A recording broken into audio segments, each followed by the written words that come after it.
Iniciamos nuestro resumen de justicia con el Procurador General de la República, Francisco Domínguez Brito, y el Ministro de Interior y Policía, José Ramón Fadul, quienes mostraron preocupación por el aumento de las víctimas a consecuencia de uso de armas de fuego. Sobre el tema, también habló el comunicador Jordi Veras, quien fue víctima de un atentado criminal en Santiago. En ese sentido, los funcionarios abogaron por el desarme de la población civil. La cultura del porte de armas está armando a los delincuentes y esto no puede seguir. Porque esos que intentaron asesinarme hace 4 años no lo van a cesar. Continuamos en la Suprema Corte de Justicia, quien ordenó la libertad del exbanquero Luis Álvarez Renta, según informó la Procuraduría General de la República.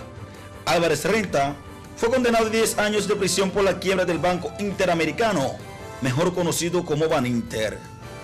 Ahora pasamos a la tercera sala de la Corte de Apelación del Distrito Nacional, quien anuló la sentencia emitida por el segundo tribunal colegiado del distrito el pasado 5 de febrero de este año, donde había descargado a 4 de los 5 acusados de tirotear en la cabeza a la ingeniera Francina Hungría cuando huían de un asalto que habían perpetrado. Hungría quedó ciega a consecuencia de esta agresión perpetrada por los individuos. La sequía que afecta al país desde hace varios meses ha comenzado a afectar la producción agrícola, y especialmente la productividad de leche y carne. La escasez de agua también sacude a la población, disminuyendo la calidad de vida de los ciudadanos, ya que el preciado líquido es utilizado en sus actividades cotidianas. Pese a esta situación, los pronósticos no son muy alentadores, por lo que el líquido podría escasearse aún más. Solamente en Santiago y Puerto Plata, el déficit de agua potable supera el 40%, ya que la presa Taveras baja 15 centímetros diariamente, según las autoridades. Al cumplirse el 16 de agosto 2 años del ascenso al poder de Danilo Medina, luego de resultar el ganador de los comicios electorales del 20 de mayo del 2012, desde que inició su gestión gubernamental, el presidente Medina ha hecho un gran énfasis en la educación, destacándose además su estilo sencillo de gobernar y sus denominadas visitas sorpresa en los campos del país. En el segundo aniversario de este gobierno, diferentes sectores pasan balances a las ejecutorias del Poder Ejecutivo. Hoy República Dominicana tiene más de 8.5 millones de metros cuadrados de invernadero. Los hospitales han sido remozados, inversiones de miles de millones.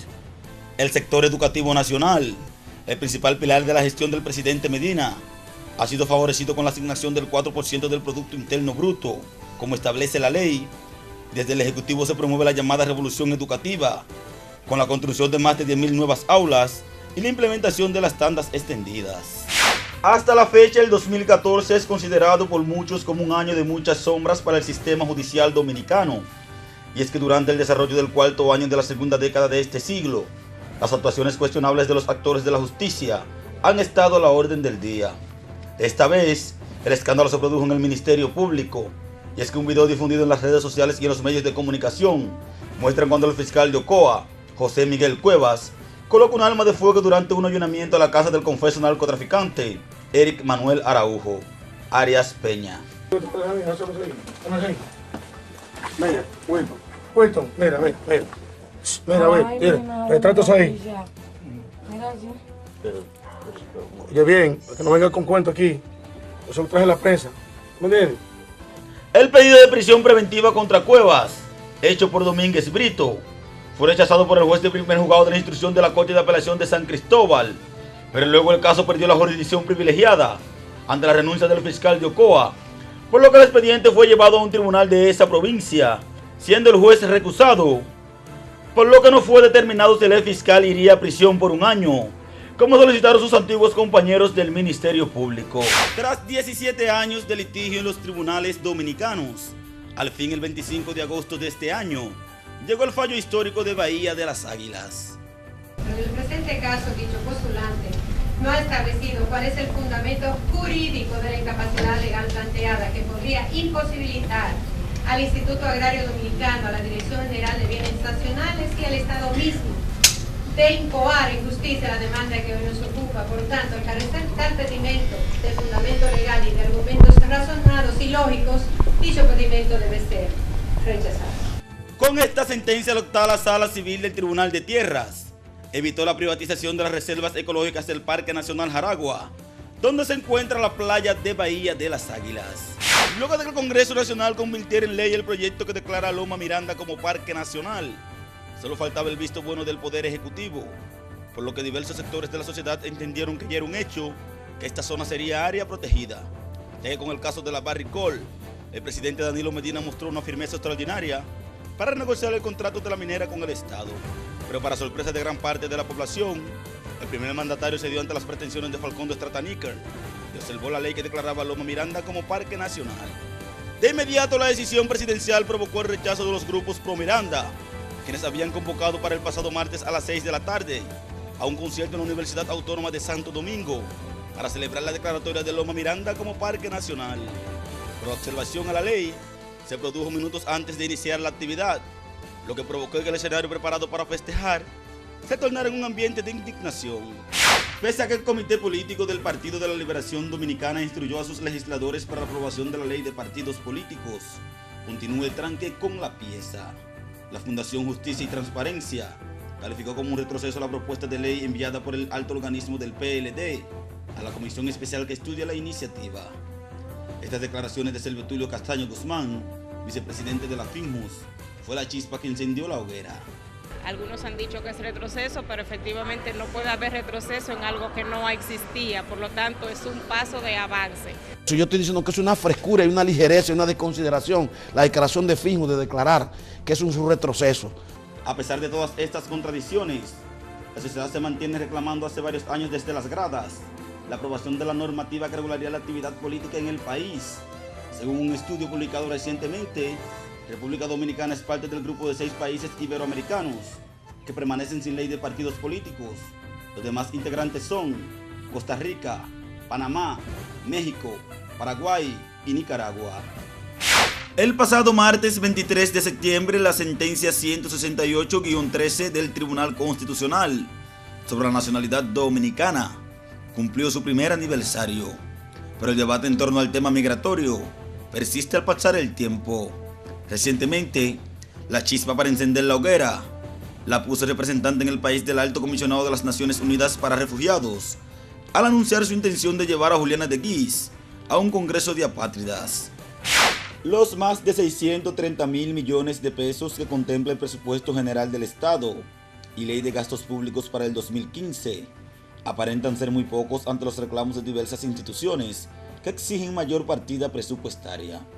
El caso que llama más a la atención es el del Poder Judicial, en el sentido que el presidente de la Suprema Corte de Justicia, Mariano Germán Mejía, afirmó que no mendigaría un aumento de presupuesto para esa institución.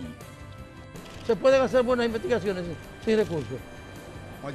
Yo tengo que mandar hacer un recorrido por la zona norte para investigar tales o cuales casos que han ocurrido y que me denuncian.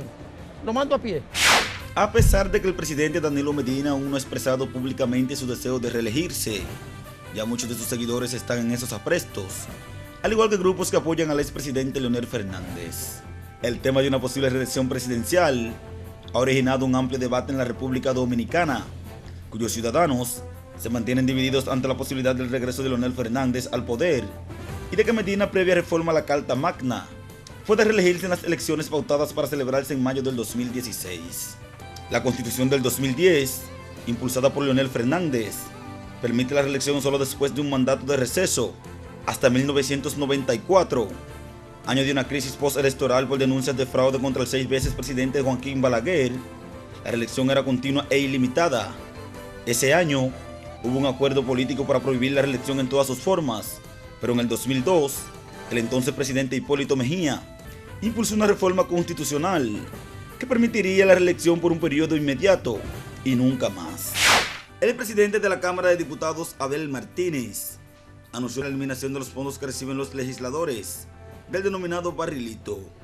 Martínez indicó que los recursos del presupuesto nacional que reciben los diputados por ese concepto serán destinados al sector salud, pero de inmediato la medida fue reputada por sus compañeros de curul, quienes explicaron que con esa disposición no resolverá el problema que tiene el sector salud.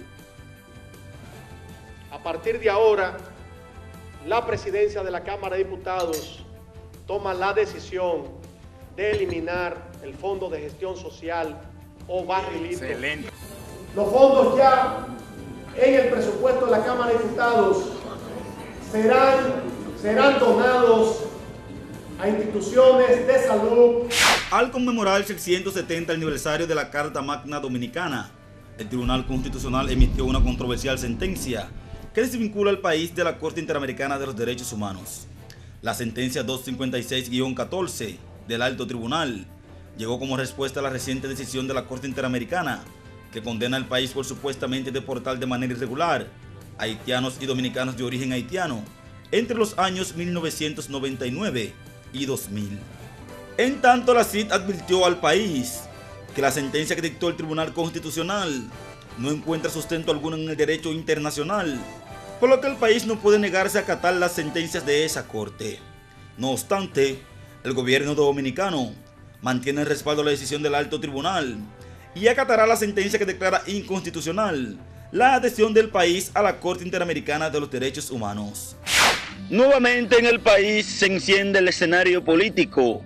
Esta vez el motivo es la reciente publicación de la encuesta Pennanshaw and Berland, que deja muy bien parado al presidente Danilo Medina, pero los datos de la medición hacen temblar altares al interno del oficialismo, así como de los opositores PRM y PRD.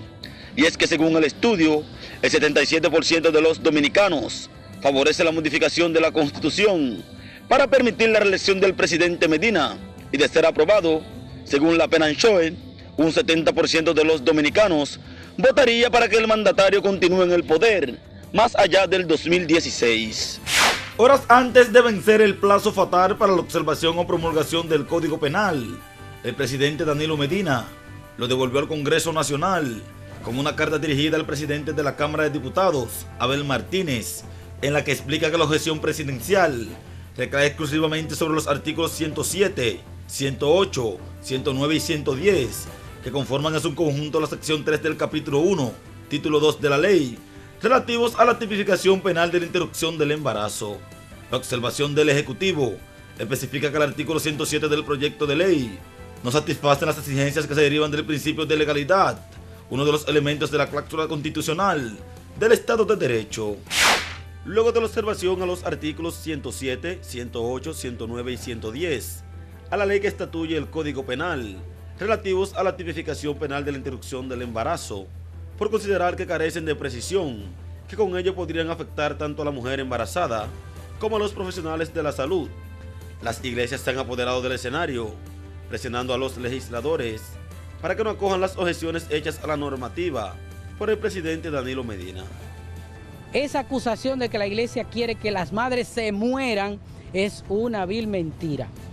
Estamos defendiendo a las madres. Todo aquel que mate, todo aquel que asesine, tiene que tener una sanción. Con relación al aborto, el nuevo Código Penal dice que la interrupción del embarazo por causa de violación o incesto, o lo originado en malformaciones del embrión incompatible con la vida clínicamente comprobada, estarán sujetos a los requisitos y protocolos que se establezcan mediante una ley especial. El texto establece además que la interrupción del embarazo practicado por personal médico especializado en establecimientos de salud públicos o privados no es punible si se agotan todos los medios científicos y técnicos posibles para salvar las dos vidas hasta donde sea posible. José Torres, Noticias 16.